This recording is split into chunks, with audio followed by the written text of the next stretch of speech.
Yes, that's right. The Survivor Know-It-Alls are back in the studio here after episode number 5 of Heroes, Healers, and Hustlers. Stephen Fishbach. Hey, Rob. How are you?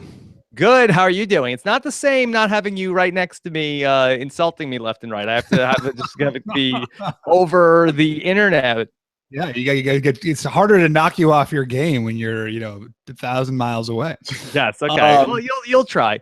Yeah. You'll try. Anyway, so earlier start time tonight. I've got a Survivor interview back to back with this. So I wanted to jump on the know-it-alls. Fish back to back. Fish back to back. That's right. Yeah. I've got a call coming up into Casa Culpepper later on tonight. So that's what's coming up on the recap. Of course, exit interview with Roarke on Thursday. Jessica Leese on the voicemails coming up this weekend. Get your calls in for that. But Stephen Fishbach, I guess, let's talk about a big blindside tonight.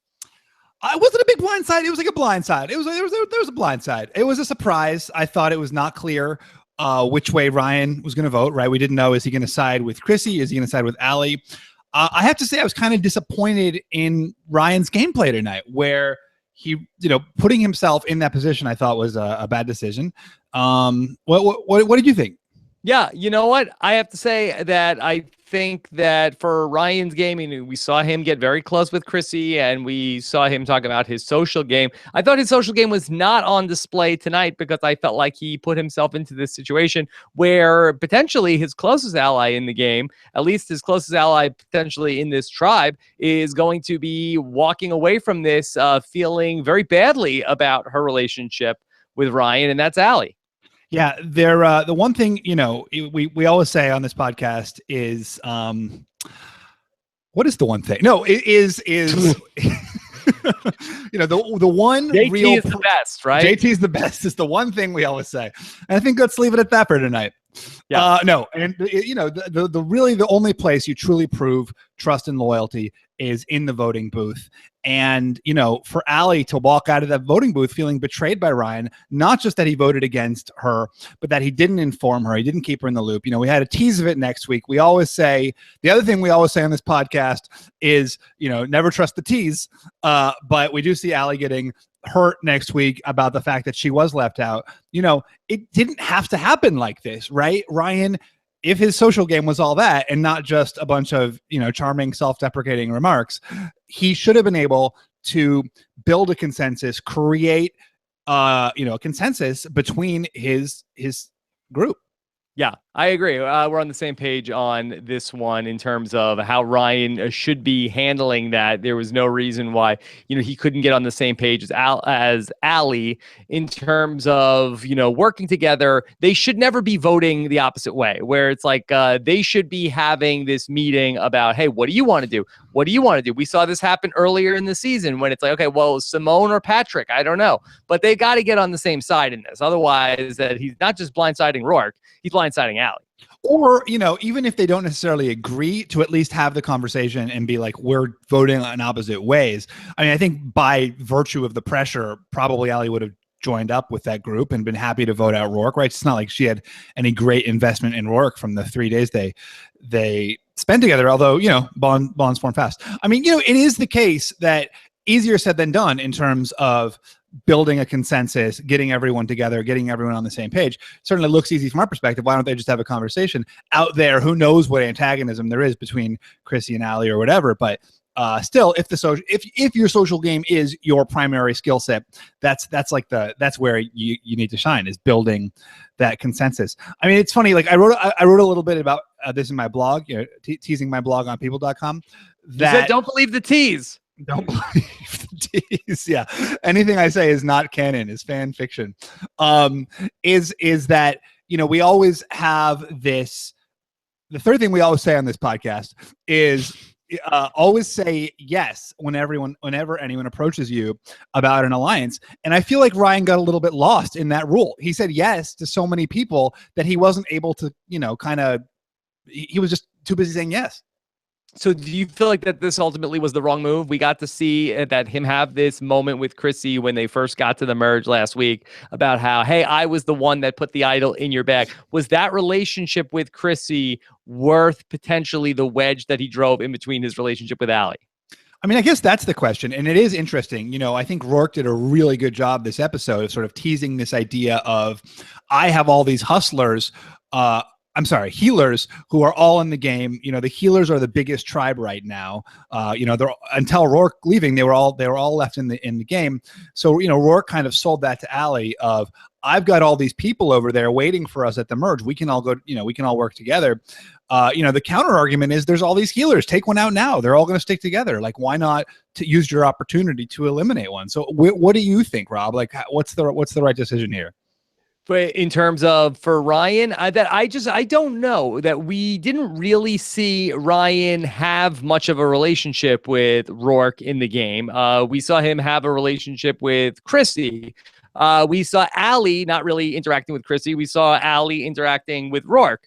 So for Ryan's game, just in a vacuum, sure, it's better to keep Chrissy around than to keep Roarke. But just the big question is, why couldn't he end up and him and Allie get on the same page with this? Yeah, I think that's right. I think why couldn't they get on the same compromise, page? Hey, let's vote out JP or something to that effect. Sure. Right. Yeah, exactly. Like, you know, but that's dangerous, right? When you don't, I mean, why losing your biggest, most athletic person is pretty dangerous at this point, right? They probably have another, at least another challenge to run. That seems like a non-starter. I don't know. It's that we talk about all the time, the merge boot and sort of like the acceleration of the merge boot. You don't think that we're close enough to the merge to potentially let's vote out JP in this spot and sort of hurt the heroes a little bit more? And then potentially if we go to another tribal council, that then we have this other disposable person. Okay, then we'll vote Chrissy out next time, or then we'll vote out Roarke next time. I think you're really relying. I mean, if you're voting out your, you know, real anchor, right? And we saw challenge underperformance from Ryan. We saw challenge underperformance from Chrissy. If you're voting out your real challenge anchor and you don't know how many challenges you have left as a group, right? I mean, Survivor is famously unpredictable. You need to sort of prepare for any number of scenarios. To vote that person out with at least one immunity likely, you know, possibly two, and who knows, like maybe seven, you know, more. I mean, it's probably not going to happen, but if you're not playing a little bit defensively like that. So I think the JP thing would be a mistake. Okay. All right, Stephen, I want to talk through the Chrissy and Roarke situation. Now, it seems as though that, you know, Chrissy had no intention of going after Roarke until she had that conversation with Roarke that did not go well from Chrissy's point of view. Do you feel like that was the case? That wasn't my read. I just sort of thought she was just doing a temperature take. I didn't necessarily think, I think it was just, let's see where this goes. I didn't necessarily think she was not going to go. You know, she seemed to enter that conversation with a lot of negative perspective about Roarke, right? She thought she's the second best gamer other than herself, which is someone you would naturally target. You know, she had a few jibes about Roarke. It seemed like she just didn't like her. I mean, what do you think of the fact that Chrissy didn't approach Roarke? Is that more on Chrissy or is that more on Roarke? He didn't approach her until after they lost the challenge. Right. So until when it mattered. That's not a great job. That was not a great job. But who does that reflect worse on? Just both of them? I mean, that it doesn't reflect great on either of them, that both people should be going out and sort of like opening up negotiations, and neither of them should sort of be like clutching pearls and say, well, you didn't come and talk to me when we got here. Well, you didn't come and talk to me. You know, you sort of want to just keep the end in mind in terms of that. Well, I did think that if you are saying that Ryan is guilty to saying yes to every alliance that comes his way, I think that Roarke is almost guilty of the opposite thing, Stephen. When she talks with Chrissy and Chrissy is throwing out the idea of this girls alliance and says, okay, we should vote for JP. I'm trying to remember the exact line that Roarke ends up saying, but it was not something that really inspired a lot of confidence in Chrissy. That Roarke said, I personally don't have an objection to that idea, which is not really the rousing sort of yes, absolutely. Now that's what I'm talking about. Yeah, that's a good call. That's good. I wasn't necessarily saying, by the way, that Ryan shouldn't just say yes to everything, but like the yes should be the beginning. It shouldn't just be agreeing to every plan and then kind of getting caught between all these plans. Yes, and right, exactly. Classic improv. But yeah, it did seem like that conversation between Roarke and Chrissy, while they were technically both agreeing with each other, it was very clear to both of them that, you know, neither was particularly interested in a long-term alliance.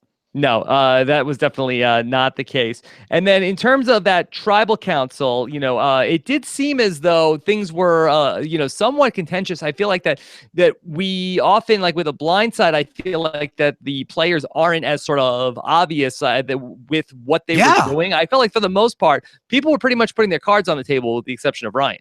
Yeah, what a heated try and JP. We don't even know. Does JP have cards? He does not. It was a pretty heated tribal council. I was really surprised by how just everyone got into it. Yeah. Just to go back to that Chrissy and Roarke conversation. Also, no, I didn't think that was a great opener from Chrissy to say to Roarke, I think that you're the most strategic player out there. I don't think that that's a compliment when you're out there on the beach.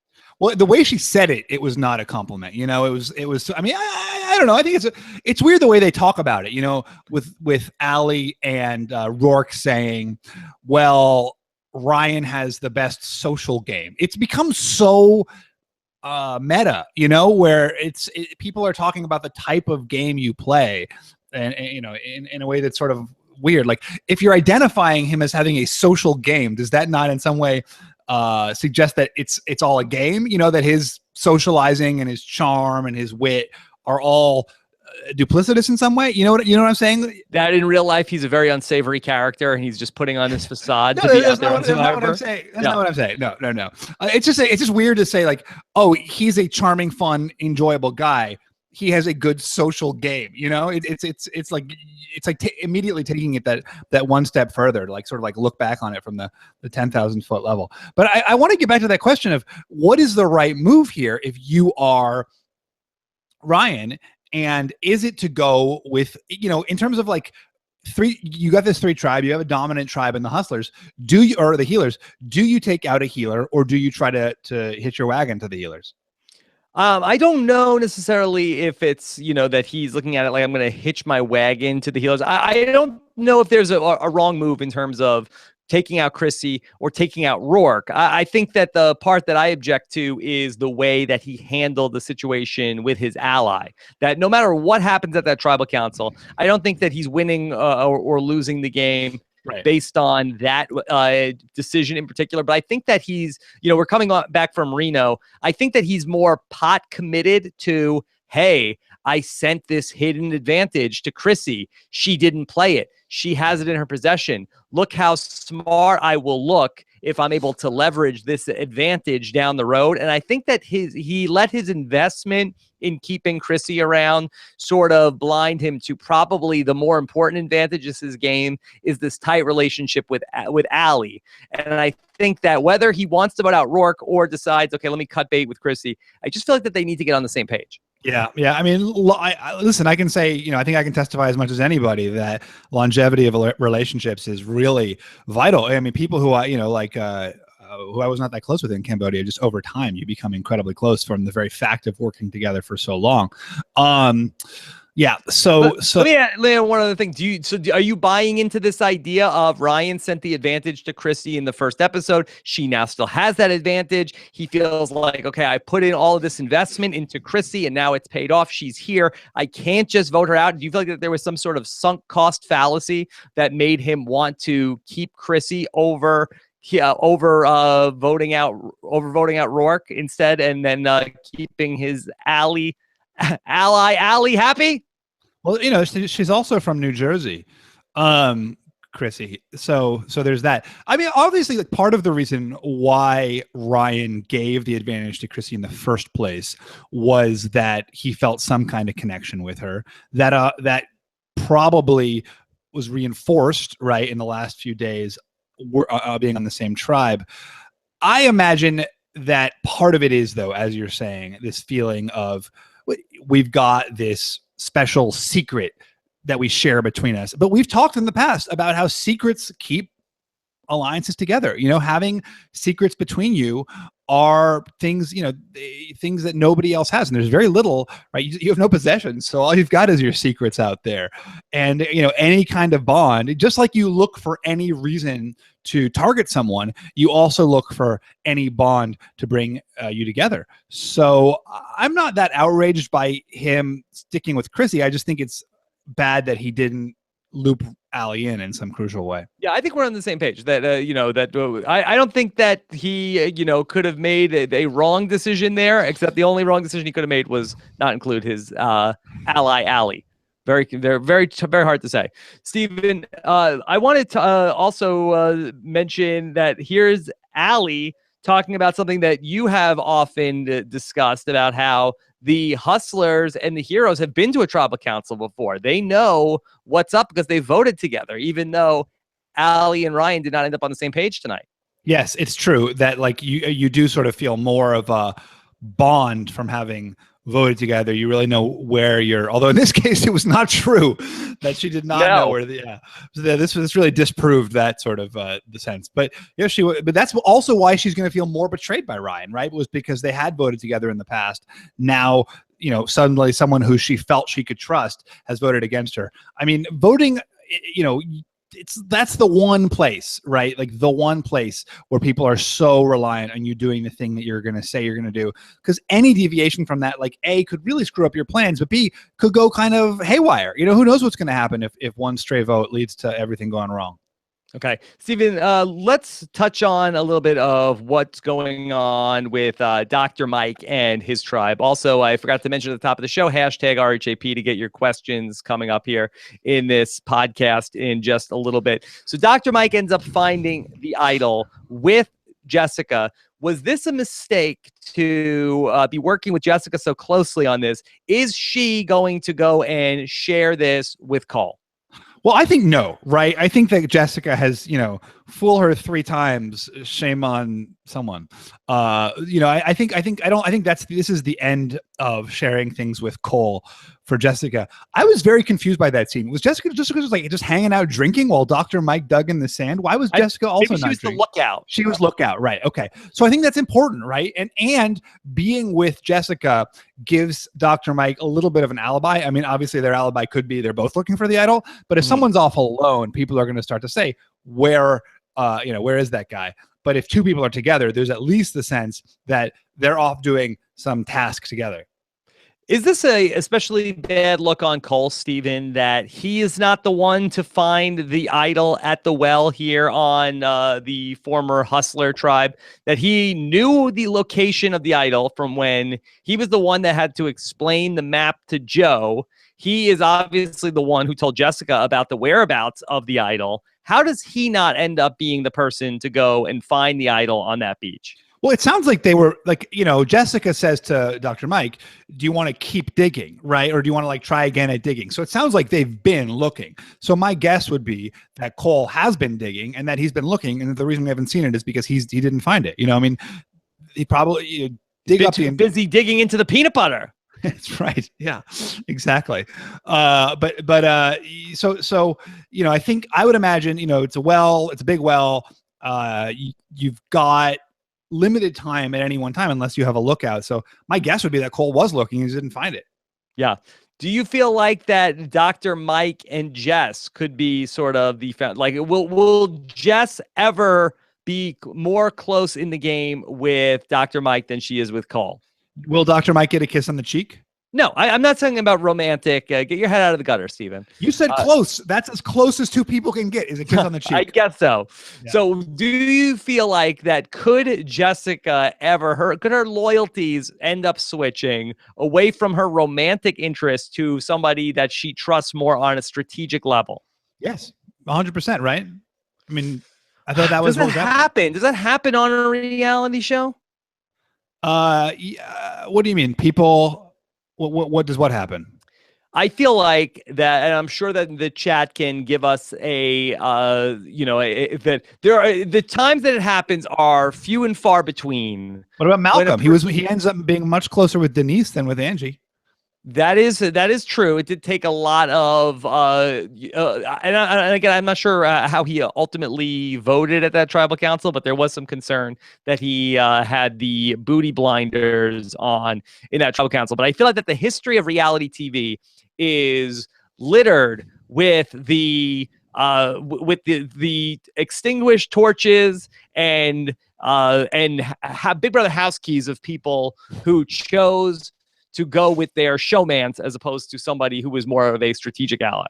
But you know, I think again, like I think you see it with Jessica today, right? She's choosing to go to the well with Dr. Mike. She's really extending herself to work with Dr. Mike. You know, I think she was burned twice by Cole, very upset about it, justifiably so, and you know, for strategic reasons, right? I mean, there was a funny like tension between like, is she betrayed romantically? Is she betrayed strategically? Is it both?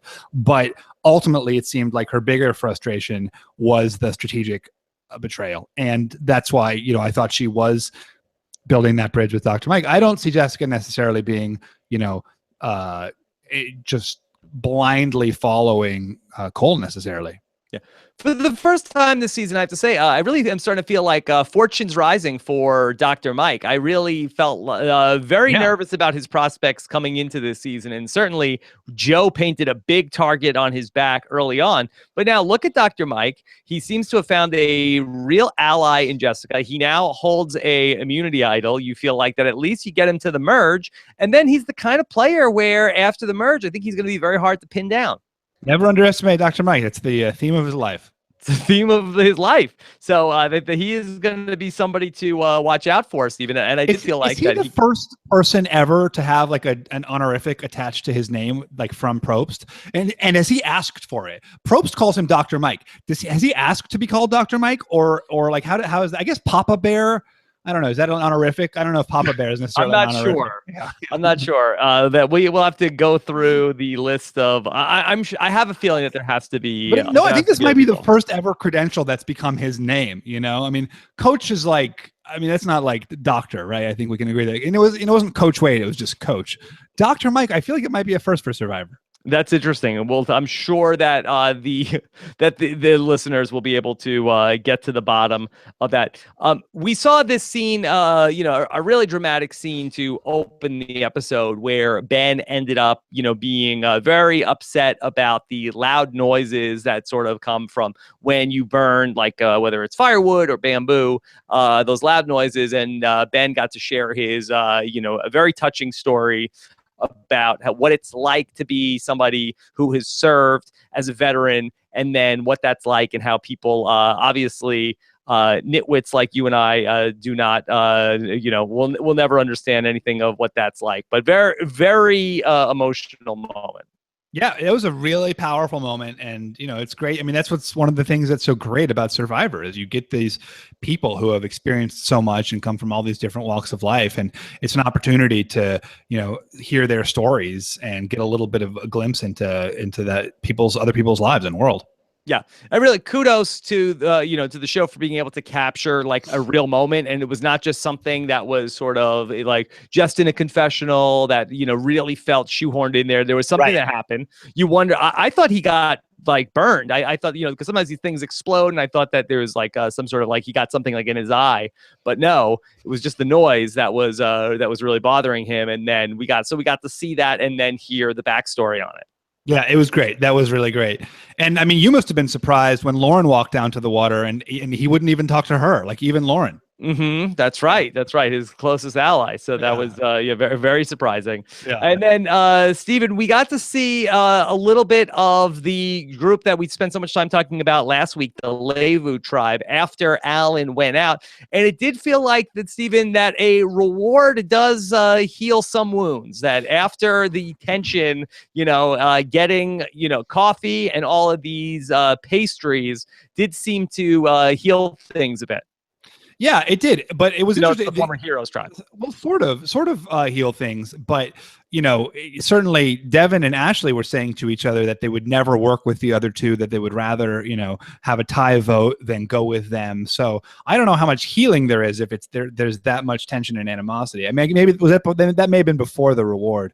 But it sure looked like, you know, that's a tribe that I think you predicted that it very well could be that Ashley and Devin bond could pull over Desi against Joe.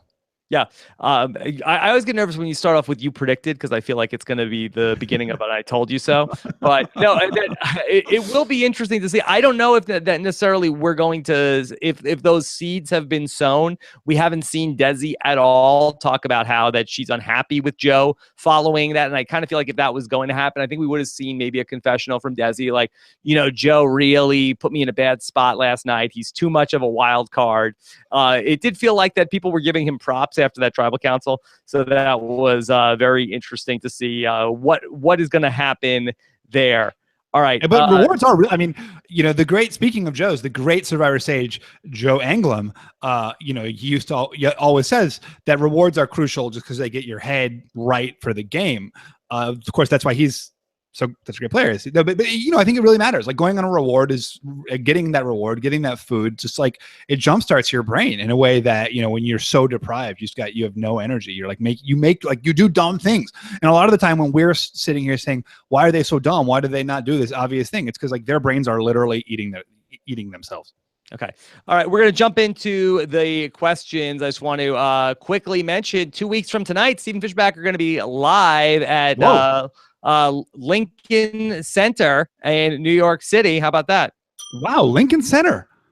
Yeah. Are we going to be? I've always wanted. I'm a big fan of Lincoln. I mean, I go to the opera there. Are we going to be performing opera? Well, we'll be at a fine AMC movie theater with a very large seating capacity, and then it will be a very exciting night. We'll be watching Survivor, and that you can be there with us in person for a wonderful night at robisawebsite.com/S35KIA is the link. You can also go to robisawebsite.com/events to find out also about our upcoming show in Austin coming up this December. And I'm very excited to announce on the podcast for the first time, Stephen, that we'll have a fantastic game-changing guest with us in New York City. Really? Scheduled to join us, the great Sri Fields. No, really? Yeah. Oh, very that's exciting, great. right? That's fun. That's so exciting. Yeah. So that should be a very fun night. On the Know-It-Alls. Yes, so that'll be a really great show. That's so exciting. I knew that you were, I knew that you were hoping with that. I didn't know. This is that's so cool. Like, I mean, I feel like I don't even need to show up. It's like, it's just, well, just in case if you get stuck in traffic, we'll still have a show. It'll be all right. Yeah, it'll be fine. Okay, so if you want to come out there and join us, robisawebsite.com/S35KIA. All right, let's get to some of these questions, Stephen. All right, Dan, the author of one of the great songs from this week's Wandoff. Did Ryan choose wrong? If you voted for Chrissy, she wouldn't have been in the game to be mad at him. It's a fair point. If you're going to betray someone, you may as well betray them voting them out. I think it was less about the bond with Chrissy and more about that, hey, she's got that fake idol and she owes me one. Yeah. No, I agree. I mean, I think it's probably all of those things. I mean, to us, it's 5 minutes of screen time, but to them, it's, a week of life. So I don't know. I think it's probably a number of things. Okay. All right. What about Chris? Chris Fernandes wants to know, should Chrissy have used her fake idol to be more sure she was safe, or is that a surprise to save for later? What do you think here, Rob? Well, I'm not sure necessarily what she could have done with it to be able to, the only thing that you could do with something like that is, like, if Chrissy was to say, Ryan was the swing vote, so she can't say to him, hey, if you keep me around, you can have my idol. And so what was she going to give it to Roarke and say, okay, here's an idol. You'll be safe. Don't try to campaign for me to go home. I mean, I guess she could have worn it around her neck, that classic move to freak out the opposition. Yeah. I don't know if that was going to work with Roarke. She's definitely, a smart player. So you wouldn't know if someone came in with an idol around their neck. You wouldn't be like, oh, it's probably a fake idol from a super idol twist that's never been seen before. Well, I don't think that she was that desperate. I think that, she must have gotten an insurance from Ryan that she felt good about. So had she needed to do that, she would do it. But if Ryan is on the opposite side of the numbers, Ryan would say, hey, guys, that's a fake idol. I gave that to her on day one. So if she doesn't have Ryan, she doesn't have anything. That's right. So either she's got it all or she's got nothing. Right. Okay. This is from Sam, who says, do you think that Ryan should have tried to sway Ali and Roarke to vote JP, or that exposes allegiances too much? Stephen is concerned about potentially losing the challenges. I don't worry about it as much. I feel like that the merge is around the corner. So but they don't know that. That's the thing. They don't know that. What is it? They're not going to merge? They'll merge eventually, but that's a lot of people down the line. I mean, you're talking about, at least one, possibly two, maybe even more tribal councils. Okay. All right. But what he should have done though is just gotten them all on the same page to vote out Roarke, right? Like that's the correct move. Yes. Okay. Here's Ben King says lots of bats in the edit tonight, specifically in the Ryan scenes. What's that mean? I thought there was a lot of insects tonight. I didn't even notice the bats. I guess it's the same thing. A lot of insects means a lot of bats. Bats eat the insects. It's the circle of life. Is that it? I mean, do you subscribe to any of the animal imagery? I don't know if that starts to get into edgic of like, okay, what animal is on the screen when this happens or anything like that? I thought they did it when they used to do the introductions. I did feel like the animals that people were next to were sometimes imagistically and sometimes thematically related to like what the emotional takeaway was that they wanted you to have. In terms of, you saw a monkey and now you see, Ryan talking or something. Like, I don't think there's any with anything there. Okay. Kim Spradlin would tell you what animals people look like. It look like? I thought it was like what their essence was. No, look like. Oh, it's like just physically look bear like? resemblance to. Yeah. Oh. Huh. Okay. Why? What animal were you? I don't remember. I think it was probably something handsome. Something handsome. Yeah.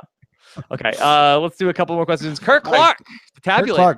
Roarke have Kelly Wentworth upside in terms of a returning player who was screwed by her first post-swap tribal. Yeah, sure. What do you think, Stephen? Yeah, I would be into it. I would have liked to have seen more Roarke. Yeah, I'm trying to think of, like, again, I'd have to go back and rewatch the Survivor San Juan del Sur to see, but I have to feel like that the first body of work is comparable. It really just comes down to did production see something that that wasn't necessarily on the TV, and then they feel like that they could ultimately bring her back. But I'm not mad at it. Not against it. I think that's a fun idea. Okay. John Denford wants to know who's at fault for Allie being blindsided, Ryan or Allie? This is a great question. Probably both. Yeah, that's a fair point to sort of lay some of the blame at Allie's feet. Maybe did she not even consider that Ryan was going? Because I get the sense, Stephen, that if you really put the screws to Ryan and said, how are you voting tonight? Are you sure? Are you sure? Are you buying that he is going to be able to sell you a bill of goods? I don't know. I mean, he's got this great social game. Ultimately, it was Ryan lying to Allie. I feel like he'd get nervous under the interrogation. He's a pretty cool customer. We haven't really, I mean, again, like, I think that's that, like, people assume Ryan is going to be like Cochran, and Cochran, as am I, we're like just bundles of neuroses. Ryan doesn't seem to be that way. Ryan actually reminds me a lot more of Spencer in the way he plays and how he talks and how he thinks about the game than Cochran. Okay. Interesting. This is from Derek. Shouldn't Ryan have had Allie/Chrissy vote the same way if he wanted to maintain an alliance with both? I mean, that's the ideal. That would be good if you can get it. But sometimes, it's very hard to get your buddies to do the same thing. Sometimes people want different things. This is from Danny Gottlieb. Simone, Pat, and Roarke were all promised safety by Allie at the well before losing. Is the Allie well curse real, or am I drunk? Wow, who knew? Could it be both? It's it could be both. I'm impressed that there's an Allie well curse. I had no idea. Okay. All right, Stephen, who's getting the fishy tonight? Well, it's actually someone we've talked about, but not in terms of her gameplay and her excellence. It is Chrissy. And I thought, the things we're saying Ryan didn't do, I thought Chrissy did a really great job of. There was that conversation between Chrissy and JP where Chrissy says to JP, I want to vote out Roarke. JP says, no, she's great in the challenges.